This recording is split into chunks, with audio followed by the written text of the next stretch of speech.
Hi, and welcome to the first episode of Virtual Logistics Integration Television. I'm your host, Robin Smith. And in this and upcoming episodes, we're going to talk about integration issues and data integration issues that affect small to medium-sized businesses. There'll be some information too for larger organizations, but our focus is going to be on small to medium-sized companies. The format of our show is going to be twofold. One is we're going to have a section dealing with interesting articles we've come across, news, things that we think a small business owner, entrepreneur, CFO, CIO, director of IT might be interested in or should know about as they go about doing their job. And then the second part of the show will be a feature interview with the subject matter expert. And the idea of the subject matter expert is to bring people in to talk about issues as they relate to data integration. So this is a format. We've got some very exciting interviews lined up.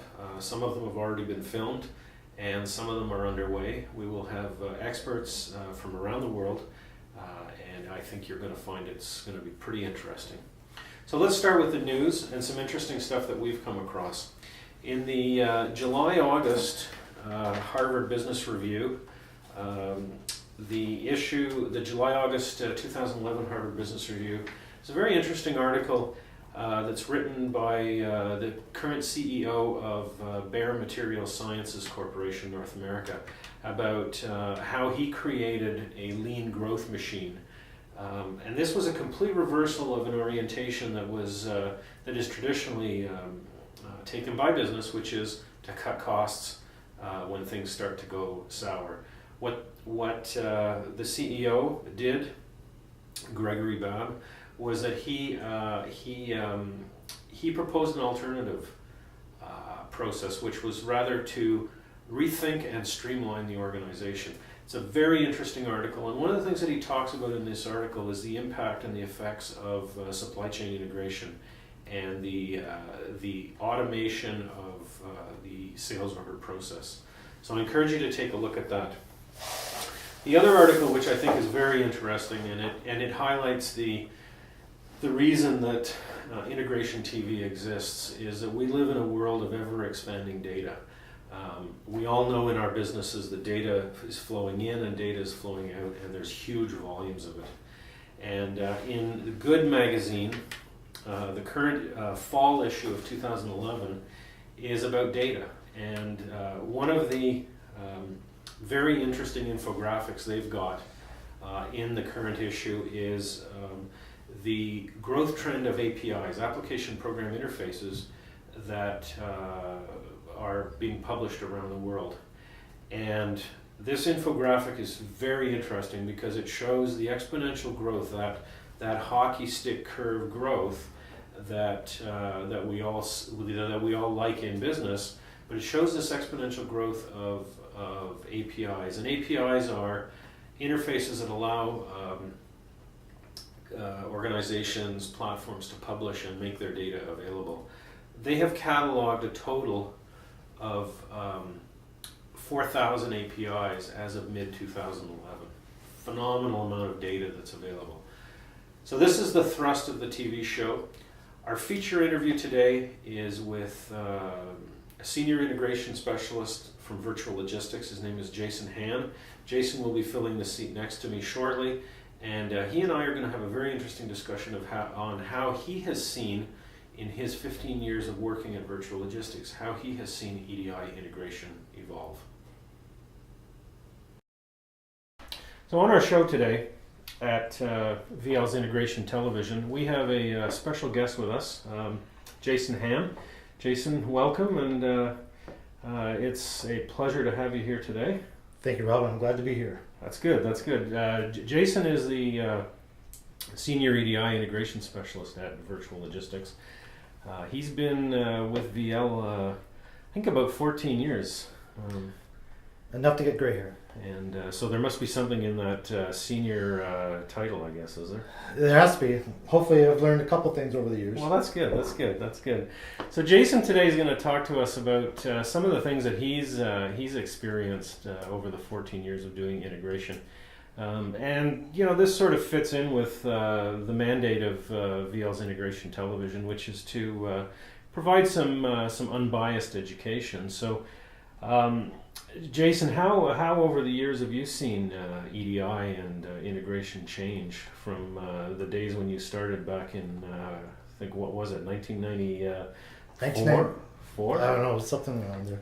So does that make you a dinosaur, or? Getting up there, definitely.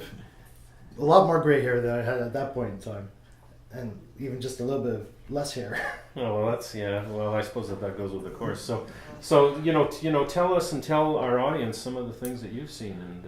Well, EDI originally, back in the day, was especially in the retail industry, was really just a PO and invoice and the odd ASN type solution that you'd have to put in place. But nowadays, EDI has become much more elaborate, incorporating different forms, data forms and structures, XML and database to integrate and automate solutions to make sure that the whole cycle is streamlined. So do you see data coming from other sources? I mean, we're talking EDI, but do you see? Well, absolutely. I mean, for data feeds directly from the EDI for POs. To integrate into the system. You're going to be incorporating web services for different address information possibly, or for constant shipment information, integrating that into your system to make sure that the shipments are actually getting where they're supposed to go on time. So definitely a lot different data forms with XML, SOAP types of information, and just that whole constant automation of information exchange between applications, just to make sure that it's streamlined. For sure. Do you see increased time sensitivity? I mean, in the early days, somebody got a PO, they probably used a dial-up modem, they brought it down, they printed it out. What we used to call in the old days the rip and read, or the glorified fax. And some people actually still do actually use that. Wow. I know that unbelievable. VL a few weeks ago they put out a blog article about the 8 signs that your EDI system sucks, and so I know things have changed a lot. But do you see that the time sensitivity around things absolutely has changed? The instantaneous requirement for the data to fulfill these orders within a day at times. Mm-hmm. Getting an order at 9 o'clock a.m. your time, and making sure that it's shipped at 3 o'clock in the afternoon, just so you can get to the location on the following day. That's become far more frequent. Utilizing warehouse distribution centers to issue your goods and ship them out, and getting that information is totally time sensitive. Yeah. So how does that affect systems in terms of the tightness of the integration, and do you find that there's much more integration or a validation, I should say, that's required to make sure that data flows? Absolutely. If anybody's EDI system now or automation system, e-commerce system, really, it shouldn't be just restricted to EDI anymore. Yeah. If somebody is going out buying an EDI system, then they really need to do their homework to find out what their actual requirements are for their company. Sure. A strict EDI translator now, sure, it's probably the least expensive form of an EDI and automation tool, but in the long term, is that solution really the best for your company? You have to really evaluate what you need now, but if you're looking at growing to possible 10 trading partners or so that leads into a really good question, actually, is for somebody that may have bought one of those old EDI systems maybe 10, 15 years ago, and they're now at a point where, okay, the PC died and they're having to replace it, or somebody who's just landed a big contract with a major retailer. Mm-hmm. What are the things that they should be looking for in a system to allow them to comply with North American EDI requirements, but also keeping in mind the things that you just mentioned, which is there's data coming into organizations from different sources. They're probably getting orders via spreadsheet. They may have to. They may have a web store, for example, and they want to integrate that. So, what are the things that they should be looking at so that they're not buying a single silo type system? That Well, what companies looking forward and going ahead with a new e-commerce system, they truly need to evaluate what investment the company wants to make into the system. So should that be a strategic investment, or should it be It's a strategic investment by the company on how the processes are going to take place. How are orders going to be taken? How are we going to issue the invoices? How are we going to ship the goods to the customers? How are the people internally going to process these orders? If I have 5 people putting typing orders into a system throughout the day and having them just constantly waiting for a fax to come in so that they can retype that order,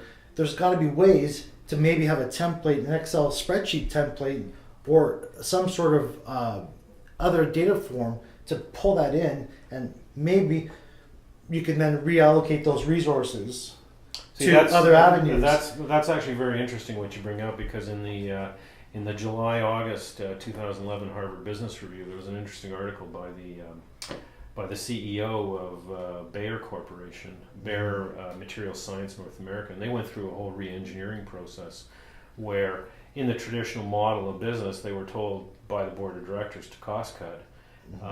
And they turned the thing on its ear, and they restructured and rejigged the processes around, and they went from virtually no electronic integration on inbound orders to a situation where over 70% of their orders were coming in electronically. So, your point, I think, is really important, that people evaluate the processes around, and I think that's what you're saying. Well, absolutely. It's an investment, which means you want to gain on that investment that you make. For sure. Investment, then the automation of those orders coming in and allowing for them to be, let's say, untouched by a human hand or no manual requirement, then at 7 o'clock in the morning you have a whole day's work done before you even show up to the office. Yeah, for sure. So at that point in time, you can just manage the situations rather than actually physically going in and typing in the orders on. So you're managing the exceptions where there's potentially data errors or And absolutely, and then going back to that time sensitivity of data nowadays. Yeah. How long does it take if there are 10 orders, and not knowing which one is the highest priority, or then it's a manual interfacing with the computer to type it in, get it all ready. But if at 8 o'clock in the morning you can have that electronic document come in, have it automated within 5 seconds, maybe have it integrated into your system and have it pop up, set an alert to let know that, hey, there's this big order coming from whatever company. And then that order is already ready. So you're talking about another whole area that the companies really look at evaluating how they're going to use the data. So it's not only just the investment in the systems, the quote, the software, so to speak, but it's also how they're going to use that data. And that should be a critical component, because if you don't know how you're going to use your data... Well, absolutely. I mean, ultimately, the most expensive EDI systems are not the pieces of the software or the solutions that are necessarily put in place, but a lot of times it's the data that's flowing through that system. And that if there are inconsistencies in the data where there's for you had a person in customer service for so many years who just did it their way. Now all of a sudden you try to automate this process and you're trying to figure out why this location has a code of ABC123 with no relevance to the automatic to the system. Then at some point in time you need to reevaluate that situation and say, well, if they're going to be sending us codes in the 001, 002, 003 sequencing, maybe we should take a step back and reevaluate what we have in our system, because that is what costs companies. So basically, what you're saying there is that there needs to be a cooperation between the customer service people, the sales guys, the guys that are out in the field selling the product, the guys that are sourcing. There needs to be almost a chief data officer that's in charge of making sure there's clean data. Absolutely. So and that comes right from the top, though. That comes the people who are making the decisions, not the people who are actually doing the work. Yeah. They need to be a part of that investment in that solution to make it successful. Yeah. Otherwise, you're going to have these holes in the system, and then complaints about how our EDI system, our e-commerce system, it's ongoing support, ongoing situations that just never seem to be rectified. Well, take a step back and understand where the base of the problem is. That's right. And a lot of times it is within the data and the So old processes that were sure. in place. So just before we get into talking about the impacts of poor data, because it sounds like it's something that we should talk about here, what are the 5 things or the 3 things or whatever the number of things that you would tell the audience here in terms of they're new to EDI, they're new to integration, they're looking at replacing a system, they got an old EDI. Just to summarize, what are the things that you would... Ultimately, for a company, you have to evaluate what your immediate needs are. Definitely. The number of customers or training partners that you're going to be dealing with, whether it's EDI or e-commerce. But also having a strategy in terms of going forward. Which suppliers can we bring on possibly EDI? Which customers can we bring on as part of our solution and be the aggressor more so in that situation rather than just the responding to the needs of is part of that looking at the types of data that they're going to be sending, who the partners are? Absolutely. In terms of do you use the 80-20 rule there? I guess it's sure, but it's a situation where you want to also determine what system you have. Do you have an integratable system? Does your ERP that's package... an interesting point. An integratable system. Are there systems out there that you can integrate to? Absolutely, and a lot of times they're off the shelf, and really, you may be saving money on the original investment in that package. Yeah. But ultimately, now you need 7 people to manage your systems, whereas if you had a system that's integratable or manageable to automate certain processes, you can reevaluate that situation and maybe only require 4 people, where a push of a button all of a sudden allows for X, Y, and Z to take place. So it sounds like flexibility is important, Absolutely. Really understanding your needs, knowing what are the things that you need to be looking at, and not looking for, obviously I think you're probably telling me, although you haven't, that you probably shouldn't go for the cheapest solution.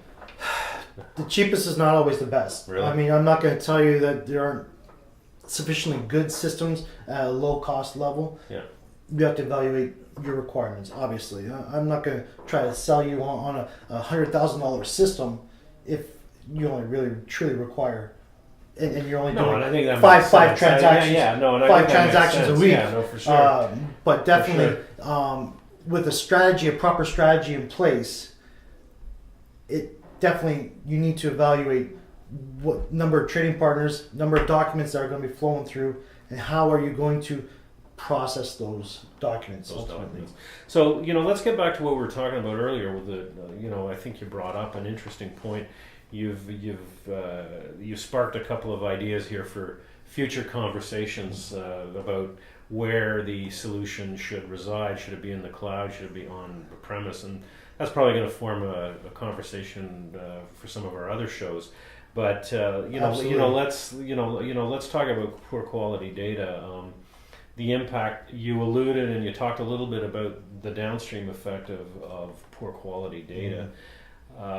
Is there a cost around that? I mean, well, absolutely. I mean, if you have resources, whether you have an outsourced EDI provider or an internal person that's managing your EDI systems, ultimately, if an invoice goes out with improper item data or improper location data or improper terms, you could be delaying the payment on that invoice by 3 to 6 months possibly. So do you have any examples of something like that you can give me? I mean, I don't want you to name any retailers or anything, but I for mean, sure. are there situations where Absolutely. I mean, there are certain companies where chargebacks as part of the EDI system are a whole revenue stream. Where if you send an ASN that's not A, compliant, or B, on time, there are ramifications from that. And that if let's say the ASN that goes out has a serial number on the ASN for the barcode, but the barcode on the label is actually not readable, there's potentially a $500 chargeback, which then can be a or it could significant be more, revenue. I guess. Yeah, Absolutely, a yeah. significant revenue stream depending on the number of errors For sure. and how they've structured that chargeback process. Yeah. So I've heard of up to $72,000 in chargebacks on a shipment that was a fraction of that cost. Wow, that's crazy. So That's it's crazy. unbelievable. So definitely maintaining a quality of data and a quality of systems to be able to create these MH10 labels, proper printers, Yeah.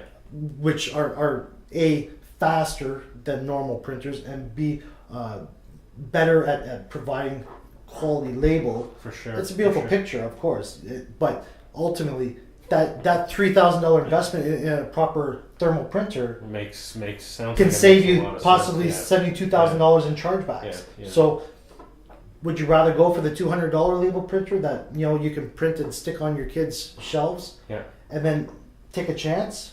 Yeah. I don't know if that's worth it. It's a gamble. Yeah, for sure. But Well, this is interesting. This has been very interesting. I think you've given the audience a lot of information. We take questions during the show at our Twitter feed, which is just down here. For those of you who want to send us messages, at VL Integration TV. We actually just got one in here. I hear you're a Leafs fan. I've been known to be a Leaf fan. Really? Well, that's Yeah. great. Somebody just tweeted that we look like Ron McLean and Don Cherry sitting here. So I got to ask you the question: are the Leafs going to ever win the cup in your lifetime? Well, you're going to look. This is 2011 right now. Yeah. The 2011-2012 season is the beginning of that process. You think so? Yes. It's an investment in the community, an investment in the hockey team that you're going to see. Sounds like the Leafs need to look at their integration strategy here. So I can give them some help too. So, Toronto Maple Leafs, if you need some help, I can give you some ideas. okay, well, Jason, thank you very much today. This has Thank been you. fun. It's been informative for the audience, and we'll certainly get you back to talk about some of the other things there that you've thrown out to us. Yes. So, Let's take it to the cloud. So thank you very much, and so going forward on the show, we've got some other things to talk about, some new information out there. On the Harvard Business Review article, it's in the July-August issue that we talked about earlier, Jason and and I urge you to read that. It's a really, really interesting article. So we'll talk to you later.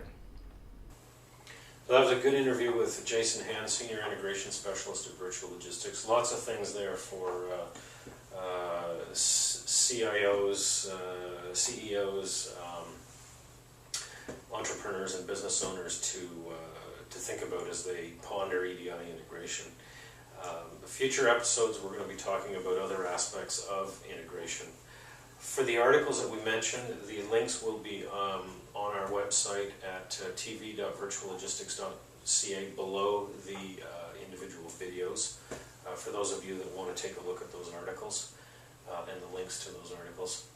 For our October session, I want to talk to you about what we're going to be doing there. Our October episode, we're going to be featuring an interview with Andy Davies of the Davie Warner Group in Atlanta, Georgia.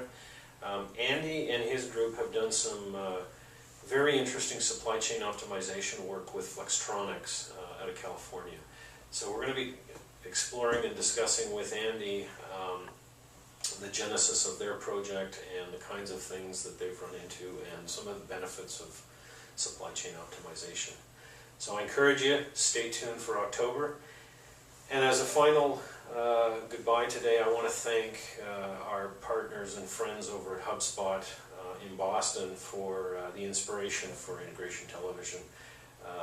They were the planters of the seed, so to speak, and the inspiration for this television show. So I want to reach out to them and say, hey, thanks guys.